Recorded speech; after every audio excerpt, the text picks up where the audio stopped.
taអ្នកជឿទេថានៅជាប់ជើងស្ពានឆ្លងសមុទ្រដែលវែងជាងគេមួយនាខេត្តកោះកុងមានហាងកាហ្វេដ៏ល្បីល្បាញមួយ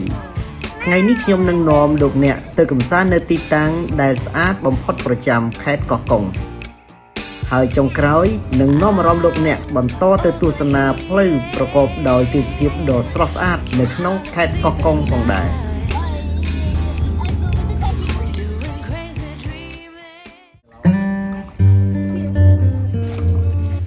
លីហើយចៃដីខុនឆាងខុនផែន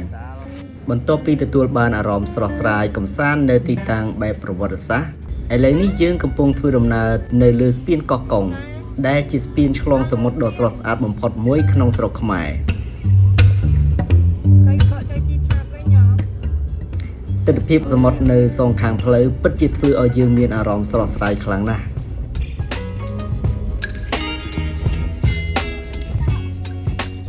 យើងធ្វើដំណើរឆ្ពោះទៅខាងមុខរួចបត់ស្ដាំបន្តិចនោះយើងនឹងទៅដល់គោលដៅបន្ទាប់ដែលគ្រប់គ្នាប្រាថ្នាចង់មកកម្សាន្តបាទឥឡូវនេះយើងបានមកដល់កន្លែងមួយទៀតកន្លែងនេះស្អាតទេសភាពបែបធម្មជាតិនៅទីតាំងនៅជិតស្ពានកោះកុងបាទបើទោះជាម៉ោងប្រមាណ10ព្រឹកក៏ដោយក៏យើងឃើញថាមានមនុស្សមកកម្សាន្តជាច្រើនបាទនៅកន្លែងនេះគេនិយមម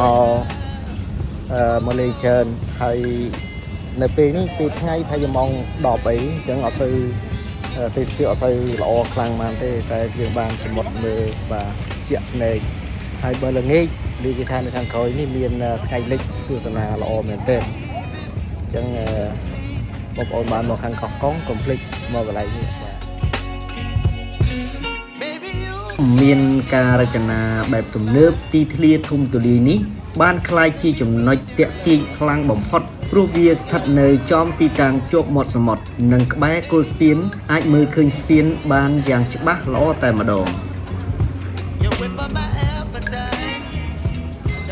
យើងបានចំណាយពេលនៅទីនេះប្រហែលជា30នាទីដើម្បីស្រូបយកខ្យល់អាកាសនិងទស្សនាទេសភាពដ៏អស្ចារ្យចំណុចដែលខ្ញុំចូលចិត្តបំផុតគឺទិដ្ឋភាពមាត់សមុទ្រយើងអាចមើលឃើញស្ពានដែលយើងទើបតែឆ្លងកាត់អំបញ្ញមិញយ៉ាងច្បាស់និងស្រស់ស្អាតបំផុតសម្រាប់បងប្អូនដែលចូលចិត្តថតរូបទីនេះមានប្លង់ស្អាតៗច្រើនណាស់ជាពិសេសប្លង់ដែលថតជាប់ស្ពាននិងផ្ទៃទឹកសមុទ្រវាពិតជាស័ក្តិសមបំផុតសម្រាប់ការមកកម្សាន្តលក្ខណៈគ្រួសារនិងគយគន់សម្រស់ធម្មជាតិ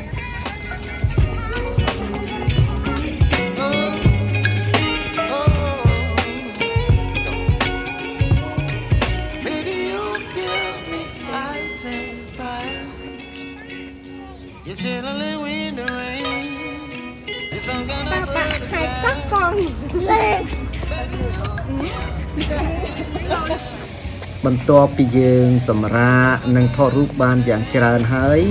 យើងក៏បន្តដំណើរទៅមុខទៀតជាលក្ខណៈគ្រួសារ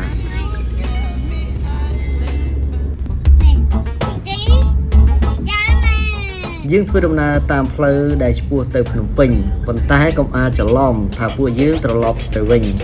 ពួកយើងគ្រាន់តែធ្វើដំណើរតាមផ្លូវនេះដើម្បីទៅកាន់គោលដៅកម្សាន្តថ្មីមួយទៀតតែប៉ុណ្ណោះបាទឥឡូវនេះយើងកំពុងតែនៅតាមផ្លូវទៅទីខេត្តកោះកុងបាទដែលទិដ្ឋភាពតាមផ្លូវនេះដែលបងប្អូនបានឃើញយ៉ាងស្អាតមែនទែនហើយផ្លូវនេះគេទំធ្វើហើយកាលពីប្រហែល 4-5 ឆ្នាំមុនផ្លូវអត់ទាន់ហើយយើងបាទឥឡូវនេះស្រួលណាស់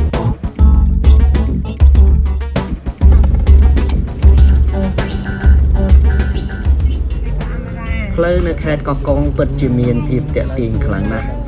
ទាំងព្រៃឈើនិងទេសភាពសងខាងផ្លូវ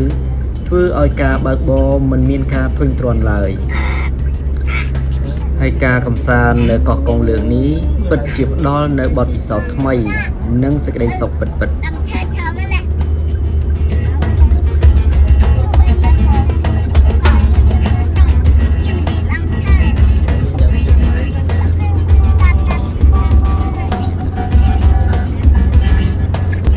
ចុះតើគោលដៅបន្ទាប់របស់យើងជាកន្លែងណា កុំភ្លេចរងចាំទស្សនាវីដេអូបន្ទាប់ដែលខ្ញុំនឹងនាំអ្នកទាំងអស់គ្នាទៅកាន់កន្លែងដ៏អស្ចារ្យមួយទៀតក្នុងខេត្តកោះកុងនេះដែរ